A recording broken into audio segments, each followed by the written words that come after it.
how it comes that you have decided to create this foundation, and why Morocco and not another place. على سمولانا كبير داكشي علاش. الحمد لله. على كل شيء. علاش المغرب ماشي بلاصة أخرى. علاش المغرب. Yeah. شحال من مرة, well, to say first that the Peace Corps could have sent me to one of 100 countries. Yeah. And I checked the box in the application that I'll go anywhere. And then on top of it, when I did receive an invitation from the Peace Corps to join, they gave me and perhaps others 24 hours to decide. And that decision-making process that evening was maybe certainly the most important decision I made in my life. But maybe ultimately, we all make decisions, and so many every day, but that one decision decided so much, where I feel like everything sort of followed since. So why Morocco is really ala hasabu. And maybe, in your life, Afaf, I'm sure, there are aspects where you can say the same. We can't really answer that in a clear way. But why the High Atlas Foundation?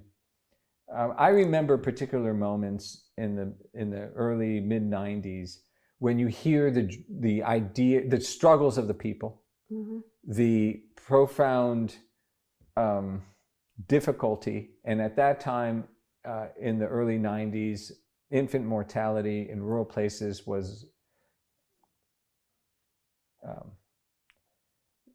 in every household, at least where I served. And so the solutions to clean drinking water, we know we have to contain water, we have to basin water, we have to pipe water, and we can reduce dramatically infant mortality by simply developing those kinds of basic infrastructural systems.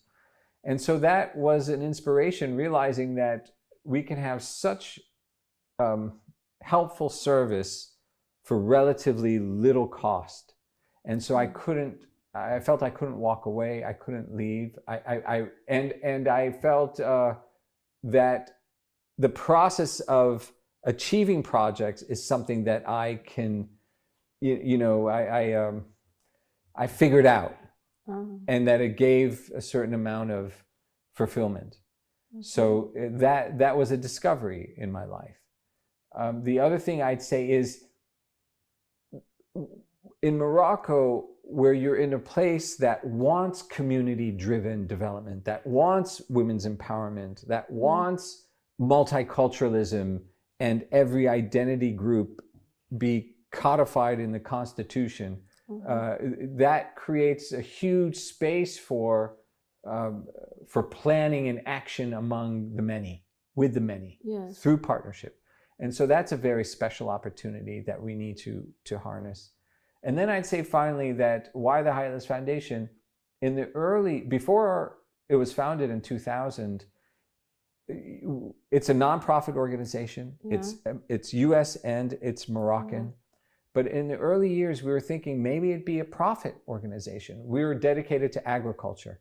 We know that the agricultural sector can multiply many times in productivity through water systems, through organic fruit trees, through certifying organic, through carbon offset credits, through the value-added processing. We can achieve vast wealth in the agricultural sector in Morocco, and we all know that, alhamdulillah. And so at first, I and others were thinking, well, let's create a business around this and be helpful through employment, but we weren't inspired enough through that kind of organization or profit-making approach. We wanted to do that, but we wanted the people to control that, to have that benefit their own lives. And so therefore we filed as a nonprofit organization.